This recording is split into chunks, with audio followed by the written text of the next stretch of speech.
رسول پاک پہ پاس جبرائیل نے سلام دینے کے بعد اللہ کا حکم سنایا کہ تیرا رب تجھے فرما رہا ہے کہ ان اپنے صحابہ سے کہہ دو کہ قل ما اسألکم علیہ من اجر الا من شاء ان یتخذ الی ربہ سبیلا، کہ میرا حبیب ان سے کہہ دو کہ میں تم سے تبلیغ رسالت کے سلسلے میں کسی قسم کے اجر کا، کسی قسم کے مزدوری کا میں سوال نہیں کرتا، الا مگر کرتا ہوں۔ یعنی پہلے کیا ہے؟ نفی ہے کہ میں تم سے کوئی سوال نہیں کرتا، آگے ہے الا۔ ہمیشہ یہ قاعدہ ہے کہ الا کے پہلے نفی ہوتی ہے، الا کے بعد اثبات ہوتا ہے، الا سے پہلے انکار ہوتا ہے، الا کے بعد اقرار ہوتا ہے۔ رات دن آپ کلمۃ التوحید پڑھتے ہیں نا، تو کیا پڑھتے ہیں؟ لا الہ، نہیں ہے کوئی معبود حقیقی، لا الہ، نہیں ہے کوئی معبود حقیقی۔ اگر یہاں چپ کر جاؤ تو یہ کفر ہے، اگر یہاں چپ کر جاؤ تو یہ شرک ہے کہ کوئی معبود حقیقی نہیں ہے۔ آگے پھر کیا پڑھتے ہو؟ الا اللہ، مگر اللہ معبود حقیقی ہے۔ معلوم ہوا الا کے بعد جو عبارت آتی ہے وہ اقرار ہوتی ہے۔ اور بھی جڑے بچے نہیں سمجھے میں ان کو آسان مثال دے دوں۔ ہمارے ذاکر، ہمارے مولوی، میں خود، یہ ملنگ موالی اکثر ایک دوسرے کے سامنے جب بیٹھتے ہیں تو علی کی شان کا قصیدہ پڑھتے ہوئے کہتے ہیں کہ علی تو وہ بہادر ہے جس کے حق میں اللہ نے کہا ہے لا فتح۔ تو اب اس کا کیا معنی بنتا ہے؟ لا فتح، نہیں ہے کوئی جوان الا علی، مگر علی ہے۔ تو پہلے نفی ہے، پھر اثبات ہے، پہلے انکار ہے، پھر اقرار ہے۔ تو اسی طرح یہاں ہے کہ ان سے کہہ دو کہ میں تم سے تبلیغ دین رسالت کے سلسلے میں کوئی اجر کا سوال نہیں کرتا، الا، ہاں مگر کرتا ہوں۔ کیا سوال کرتا ہوں؟ من شاء ان یتخذ الی ربہ سبیلا، تم میں سے جو چاہے سبیل اللہ کا دامن پکڑ لے۔ تم میں سے جو بھی چاہے اللہ کی سبیل کا، سبیل اللہ کا دامن پکڑ لے، یعنی سبیل اللہ کی محبت پر، سبیل اللہ کی مودت پر، سبیل اللہ کی اطاعت پر وہ قائم و دائم رہے۔ تو میرے محترم حضرات، اب یہاں ہمیں یہ دیکھنا پڑے گا کہ اس سبیل اللہ سے مراد کیا ہے، یعنی کون ہے سبیل اللہ کہ جس کی محبت، جس کی مودت، جس کا دامن پکڑنا تبلیغ رسالت کا اجر ہے اللہ کے نزدیک۔ تو وہ سبیل اللہ ہے کون؟ لو میں ایک اور آیت پڑھ رہا ہوں، لئن قتلتم، یہ سورہ نمبر 3 کی ہے، لئن قتلتم فی سبیل اللہ او متم لمغفرۃ من اللہ ورحمۃ خیر مما یجمعون۔ اوے پتر تینوں نیندر آئی ہے، چلا جا، اٹھ کے چلا جا میرا بیٹا۔ نہیں میرا بیٹا، میں تقریر کر رہا ہوں بیٹا، میں کوئی تمہیں قصہ تو نہیں سنا رہا۔ درود پڑھیں، صلوات۔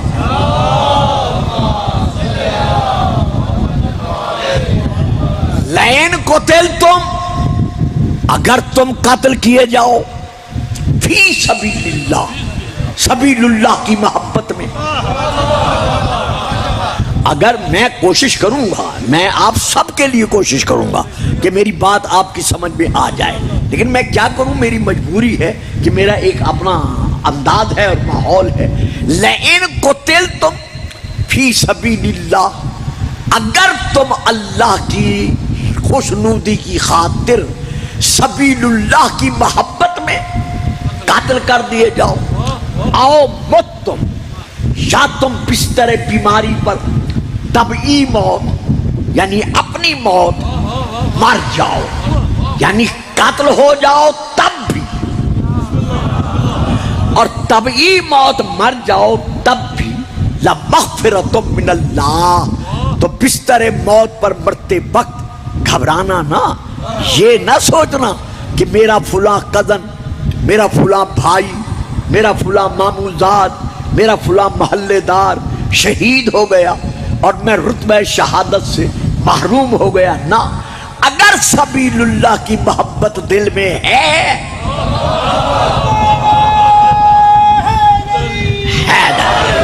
تو میں اللہ تم سے وعدہ کر رہا کہ سبیل اللہ کی محبت میں تم قتل ہو جاؤ تب بھی، اور اس کی محبت میں اگر بستر موت پر بیماری کے سبب تم مر جاؤ، طبعی موت مر جاؤ تب بھی، لمغفرۃ من اللہ، اللہ کی طرف سے تمہارے لیے بخشش ہی بخشش ہے۔ خبردار جو سبیل اللہ کی محبت پر مر جائے اسے کبھی کافر نہ کہنا۔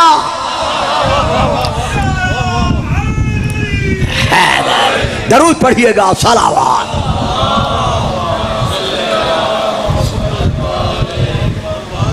تو جو بھی سبیل اللہ کی محبت میں قتل ہو جائے یا مر جائے، اللہ فرماتا ہے میری طرف سے اس کے لیے انعام ہے، کیا؟ مغفرت ہی مغفرت، صرف مغفرت نہ، پر رحمت، اور جیسے مرتا ہے یا قتل ہوتا ہے میری رحمت اس کے سر پر سایہ فکن ہو جاتی ہے، اس کے لیے رحمت ہی رحمت ہے، یعنی عالم برزخ میں اس کے لیے ڈر نہیں۔ واہ صحیح بات، عالم برزخ میں اس کے لیے خوف نہیں ہے، ڈر نہیں ہے، بلکہ میں اللہ وعدہ کر رہا ہوں پہلے اپنے دل کو ٹٹول لے کہ سبیل اللہ کی محبت ہے، اگر سبیل اللہ کی محبت ہے تو پھر عالم برزخ میں اس کے لیے رحمت ہی رحمت ہے۔ خیر مما یجمعون، اور میں ایک اور اعلان کر رہا ہوں کہ جو سبیل اللہ کی محبت نہیں رکھتے، سبیل اللہ سے عداوت رکھتے ہیں اور وہ دنیا داری میں گم ہو جاتے ہیں، جزیرے بناتے ہیں، زمینیں بناتے ہیں، بلڈنگیں بناتے ہیں، سونا چاندی کے ذخائر جمع کرتے ہیں، میں اللہ تم سے وعدہ کرتا ہوں کہ یہ جو کچھ میں تمہیں مغفرت اور رحمت عطا کر رہا ہوں یہ ان کے جمع شدہ خزانوں سے بہتر ہے۔ کیوں بہتر ہے؟ وہ جو جمع کرتے ہیں وہ فنا ہے، جو میں تمہیں دے رہا ہوں یہ پکا ہے۔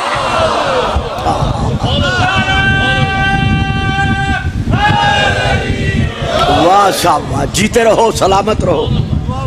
اب یہاں تک میں آپ کو لے آیا، اب یہاں ہم آگے بڑھتے ہیں۔ شیعہ مذہب میں میرے عزیزوں، بیٹا جانی آپ میری طرف دیکھیں، بے شک نہ بولے، داد نہ دے، آپ کی مجبوری ہے، لیکن دیکھیں نہیں، ادھر ادھر دیکھیں گے نا پھر مجھے کچھ کہنا پڑے گا۔ تو یہاں میرے عزیزوں، میرے بیٹوں، میرے بزرگوں، اس علاقے کے شیعہ سنی صاحبان اسلام والایمان سب کی خدمت میں میری گزارش ہے کہ جتنے مذاہب، جتنے مسالک ہیں اسلام کے، ان میں سے واحد مسلک ہے شیعہ جس میں تفسیر بالرائے حرام ہے۔